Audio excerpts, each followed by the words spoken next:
Hello everybody out there and welcome back to another Ash vs. the Evil Dead episode review. This is the season finale for season 1, episode 10, The Dark One. Now normally, as you guys know, I give a non-spoiler, then a spoiler-esque review. In this review, we are going full-on spoilers. I waited an extra day so that everybody would have the chance to check it out and process it for a day.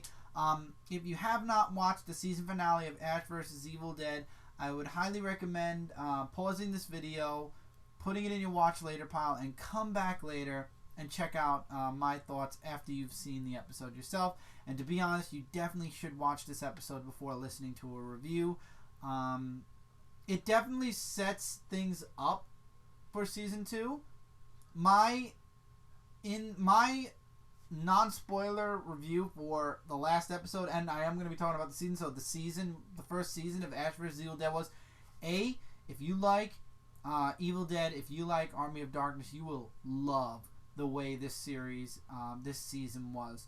2, the season finale was awesome. Ash does something very Ash-like at the end of the episode, and there definitely will be ramifications felt in season 2. And I'm excited for season 2, and I hope season 2 is more than 12 episodes.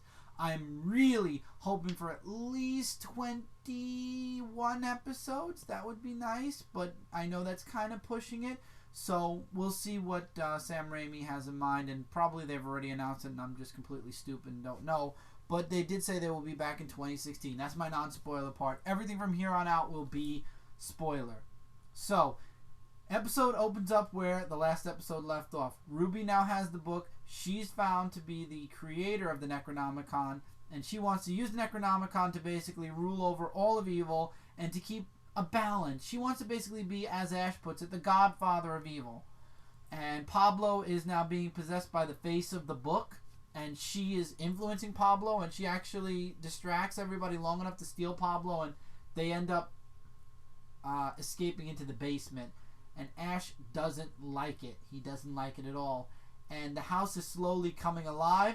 And when the house comes alive, bad things happen. So Ash gets trapped in the basement. Skipping over a lot of dialogue. But before, he falls down the steps, and it's really comedic because it's exactly how things would go in Evil Dead, the movie. But he gets sent, he wakes up somewhere else outside of the cabin. And Ruby actually makes him an offer. He wakes up and it's like the whole thing was a dream at first, it looks like, and it wasn't. The truth is, Ruby made him an offer. Truce, you can go to Jacksonville, live out the rest of your life. I won't bother you. You don't bother me. I just want to rule over all of evil and whatever. Ash doesn't go for it, and he attempts to try to kill her, and because it's on her terms, it doesn't happen. He wakes up and he's in the basement now. Pablo, she's doing something with the book, and what she's doing to Pablo, and I'm skipping over things that are happening with Kelly, we'll get to that. Things that are happening with Pablo is she's writing stuff in the book, and she's trying to give birth to her children. Don't ask. If you saw the episode, which I hope you have, and you're not watching this just to hear what happened, you know exactly what I mean because you see what Pablo does in the episode. I'm not going to talk about that. While up above ground, Kelly is trying to break into the basement and fails and gets kicked out of the basement. She gets kicked out of the basement, then she gets kicked out of the house, and the girl hiker, whose name does not hit me, I don't know, I don't care, because she doesn't matter, because the house basically beats the hell out of her, chews her up, and literally spits her out. So, I guess the only survivors here are the original 3. Pablo, Kelly, and, Ash. But that's for the end of the episode. Also, Amanda, possessed, gets hers by Ash. Before he goes into the basement, he does deal with Amanda. So Amanda's done really early in the episode. So now it's Ash versus Ruby, but she has control over Pablo. So he jumps in, and he actually begs Ash to kill him. But Ash won't do it because this is his best friend. And he wants to kill Ruby, and he thinks that killing Ruby will save Pablo.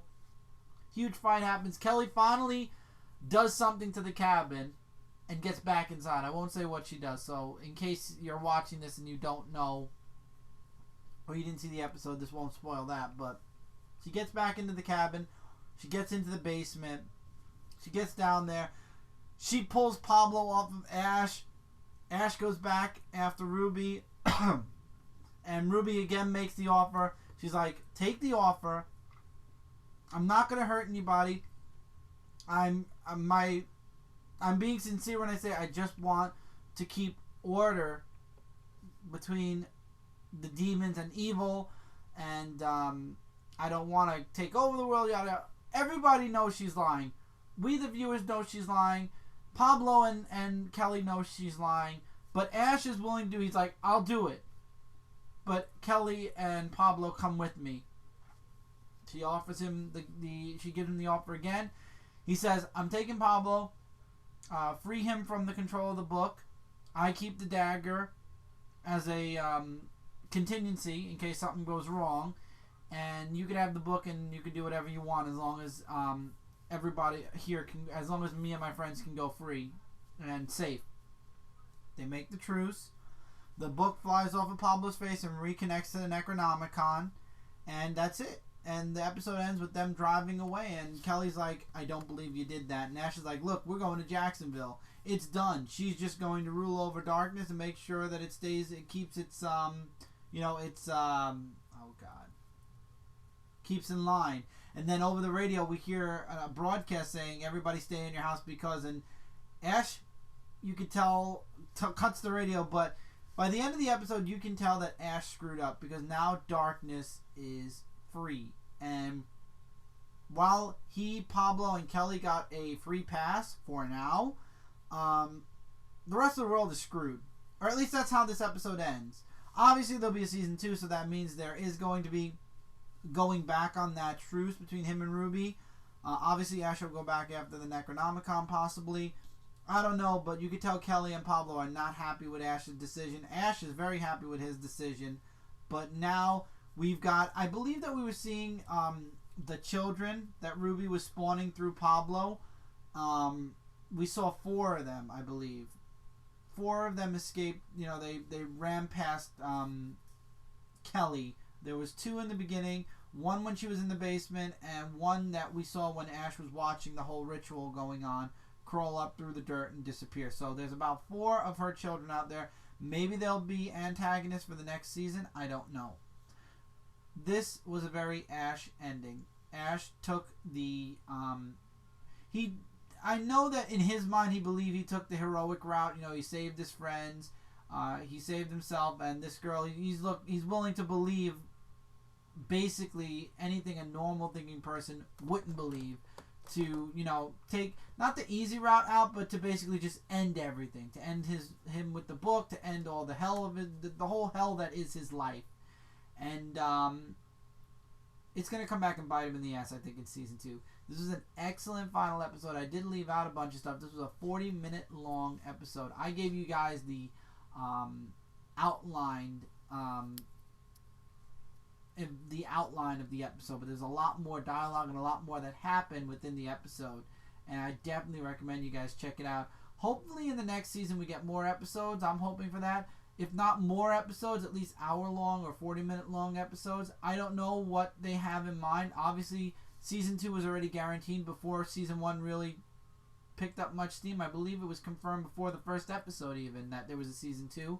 So hopefully Starz will see that it's a popular show and it'll get more episodes, or it'll get a longer show time, or there'll be a guaranteed 3rd season. I don't know. I wouldn't be against the 3rd season. I hope there is a 3rd season.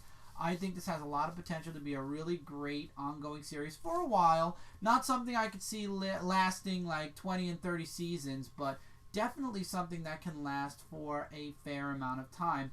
Anybody who's read the Dynamite comic books know that there are a lot of tales you can tell with Ash and the Necronomicon. Now, again, nobody, especially Bruce Campbell, I heard him in an interview say that he doesn't like to read anything from Dynamite. He doesn't like to read the comics because they're not canon. They're based off of the movie that him and Sam Raimi don't have the rights to, so he doesn't like to read them. He doesn't believe they're part of the continuity whatsoever. So I can understand that, but through the comics we saw that there's potential for there to be a lot of story with Ash still. How long Bruce Campbell can keep up with everything, I guess we'll have to wait and see. But I think that this show has potential to last for a while. Definitely, like The Walking Dead, it might have a finite amount of seasons, but I believe that we will have an enjoyable couple more seasons before we have to worry about even thought of the series being canceled. If you're a fan of The Evil Dead, you will definitely love this series. Hopefully Starz saw that this is a potentially very good series for their channel, and they will continue to renew it, and we'll see more of Ash, more of Bruce Campbell, more of The Evil Dead, because there's definitely a lot of story to tell. This was an excellent first season. I'm really glad I stuck with each and every episode. I believe I only missed 2 episodes, and that was episode 2 and episode 4, ironically. I have a good track record with Ash vs. Evil Dead. I basically watch it from beginning to end like Fear the Walking Dead, so I'm very happy, and I'm very happy I did, because it was a really great season. Highly recommended. And with that, that's it for this review. Let me know in the comments below what you guys thought of Ash vs. Evil Dead. I thought it was a great first season, and I thought the finale was a very Ash finale. So I'm really excited for season 2 now. In the description below are a bunch of links connected to a bunch of different channels and stuff right here on Dark Avenger C86. Check them out in your spare time. It's a lot of really great stuff behind each and every one of those links. And until next time, everybody, take care, keep reading, keep collecting, and I will see you guys really soon in the next video.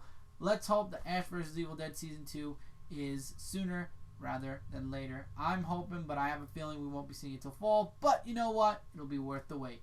See you guys next time.